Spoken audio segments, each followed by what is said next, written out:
By the Montana Television Network.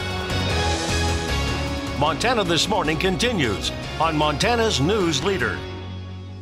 A diver tells CBS News a second rescue operation is underway in Thailand.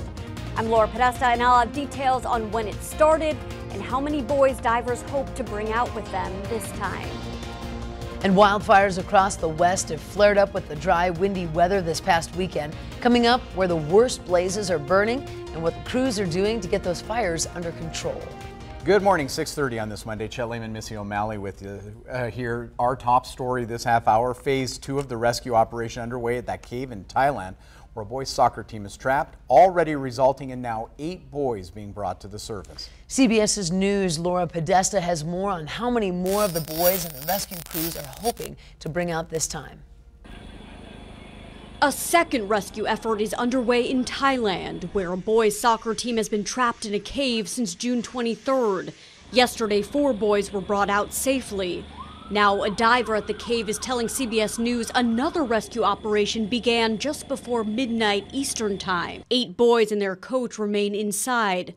The diver says the goal this time is to bring 4 to 6 of the team members out, depending on the conditions. Time is of the essence. Heavy monsoon rains pounded the area over the weekend, and the water level in the caverns is not known. The good news is that the first phase was successful. They've had an opportunity to show it works. It's still dangerous, but it's much better odds for the remaining kids to come out now because of those initial ones. The journey from the cave to the entrance is a treacherous one. The boys were escorted 2.5 miles through a series of dark and flooded tunnels. Thailand's interior minister says the same divers who took part in Sunday's rescue will also conduct the next operation because they know the cave conditions and what to do. Divers say the initial rescue took about 13 hours to complete. Laura Podesta, CBS News, New York. Thai officials say that crews had to first restock the oxygen canisters along the escape route before resuming that rescue, something they were able to do a little bit quicker than expected. And again, the update is 8 boys now out of the cave. In other news, more than 2,300 firefighters are battling a huge blaze on the California-Oregon border that's killed 1 person. There are currently more than 60 wildfires burning across the western states. CBS's Manuel Borges has our story. The fast-moving Klamathon fire near the Oregon border has now destroyed 72 structures and is threatening hundreds more as it spreads over 30,000 acres. The flames killed 1 person and injured 2 firefighters, including Brandon Feller, who suffered severe burns when his engine caught fire. This blaze near San Diego burned Captain Mike Vasio's ears. As soon as that wall of heat hit me, I knew I was burned, but it wasn't that bad to where I was going to go down. He returned to the firefight in Alpine, where the flames destroyed homes and triggered evacuations. More than a dozen wildfires are burning in California, and there are spot fires like this too, sparked under oppressive heat and dry conditions. I was in the house, and all of a sudden I saw flames rise above the golf course, and we were scared to death. The flames came right up to my back lawn. Near Santa Barbara, where flames destroyed at least 10 homes, residents of Goleta returned to almost ghostly scenes. Others recounted the rush to save their animals. We were driving through a wall of flames, and every time I see a fire, I get the horses and the trailer out early. As if the flames weren't enough, heavy rains triggered mudslides like this one in San Bernardino County, where the scorched earth couldn't hold back the water. And across the region, the weekend's triple-digit heat overwhelmed the power grid, leaving crews scrambling to restore electricity to thousands. Those record-breaking temperatures subsided today, but not by much. And there are red flag warnings across much of the West, including Nevada and Oregon.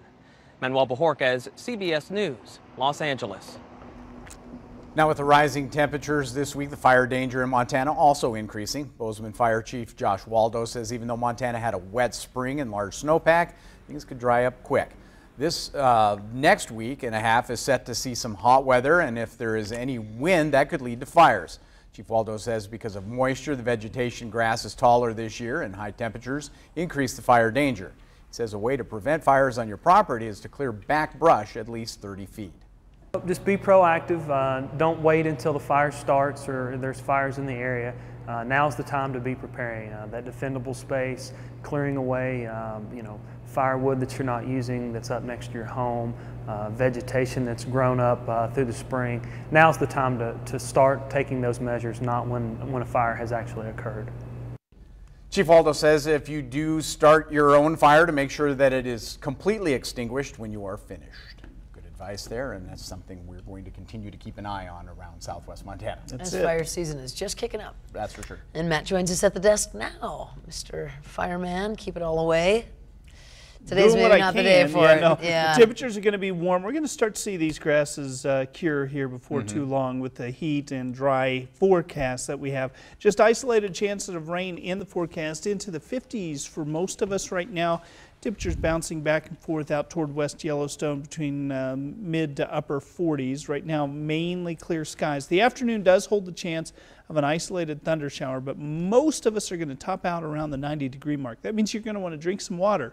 Bring it along if you're heading out today. Next couple of days warm, but we do have another cool down on the way. Complete forecast coming up in just a few minutes. Thank you, Matt. For the first time ever, Bozeman is looking to update and redraw its neighborhoods, including the historic districts. MTN's Medeiros Babb tells us why the city wants to change its guidelines. Bozeman created the Neighborhood Conservation Overlay District in 1991 to outline the city boundaries and to conserve historic neighborhoods. Historic preservation specialist Philip Gonzalez says as time has gone on, the guidelines for the district need to change.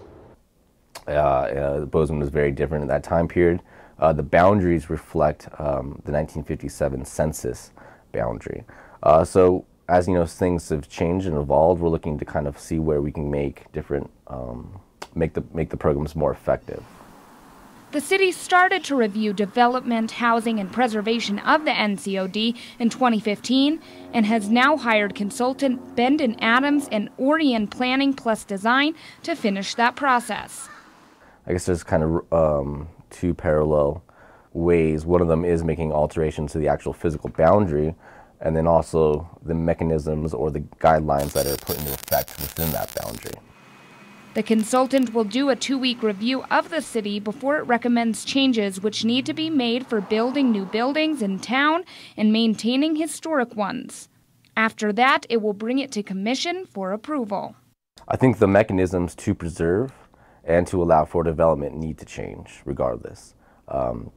We have different expectations. We have different growth rates now than we did, in 1991. So those programs that we implement, within this office need to be reevaluated. Consultants will be in town from July 13th to the 24th to complete the extensive review. In Bozeman, Medeiros Babb, MTN News. Now Gonzalez says the city wants the public to be a part of that discussion, which I think is great as well. We'll continue to follow that. Meantime, it is the second Monday of the month, and that means it's time to nod our appreciation to a nonprofit in the Gallatin Valley going above and beyond. That's right, and today we are absolutely honored to be telling you a little bit more about Tiny Tails Canine Rescue Mission and the wonderful people involved with their service to Greater Montana. Good morning and thanks for joining us. I am joined by the lovely Stafford family. This is Diana and Rich. And Diana, tell us who we have here for our little special guests. These are two of our newest rescues. They came in day before yesterday. They came from northeastern Montana and they're come down to find their new home. I love that. Well, and that's exactly what we're talking about this morning. We have a special plaque for you from First Security Bank to recognize the outstanding work that you're doing here in Southwest Montana with Tiny Tails. Thank you so now, much. With this canine rescue, you do so many different things behind the scenes. For some of us out there that aren't terribly familiar with Tiny Tails, give us a little rundown on what you guys do. Sure. Not only do we do animal rescue work, but we also have an Animals program, which is a program where we can supply dog food in an emergency situation to families who might find themselves in a situation where they're a little short on funds for the month. We also have an emergency medical fund so that if a situation arrives that we can assist with, a lot of times we're able to get those vaccinations so somebody doesn't get evicted from their property or help with the surgery or those kinds of so things. many different things that can come with it. And as we're standing here in your front yard, I hear a couple of little barks from some of the rescue dogs you have. And just to get a full scope of some of the people that have benefited from the canine rescue, we're going to listen to some of their stories right now as well. Let's take a listen. I met Diana and I mentioned that I had an animal science degree, but life took a turn as far as my last semester I became pregnant. So a good turn, but yeah, just I went into a little postpartum depression because me and my husband weren't exactly planning on getting pregnant yet, and found out that through fostering, it's kind of a form of therapy for me, and it helped me kind of overcome some of that postpartum, and it allows me to feel at least like I'm using the education I paid for. That was 8 years ago. I've been doing it ever since. Now we have one that was we call it a foster failure. He failed out of the foster system and became family instead. And he's my husband's service dog. He's still in training, so he's not a certified service dog. But my husband suffers from PTSD and various other military and time in Iraq related things. I will never understand them. I wasn't there. I won't understand him fully, but I want to support him.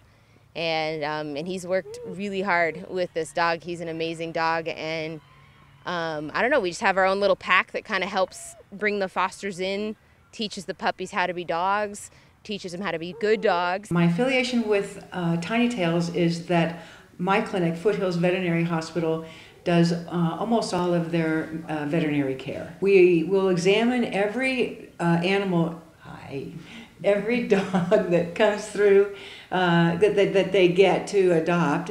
We'll examine them all, and then they're all vaccinated. They are all spayed and neutered. They're microchipped. We also do a few days every month or every 6 weeks. We'll take a day on a Sunday, and my team and I will spay and neuter about 20 to 25 dogs and cats on those particular days, and those are headed out to be adopted. I started working with Diana and Tiny Tails many, many years ago. I really couldn't tell you when. And I was impressed by how dedicated she and her husband are with this organization, and it started very small, and it has blossomed into, I think, an organization that does a great job for Montana. And she just is working nonstop, raising money for these animals and for their care, and I just feel like we're doing our part.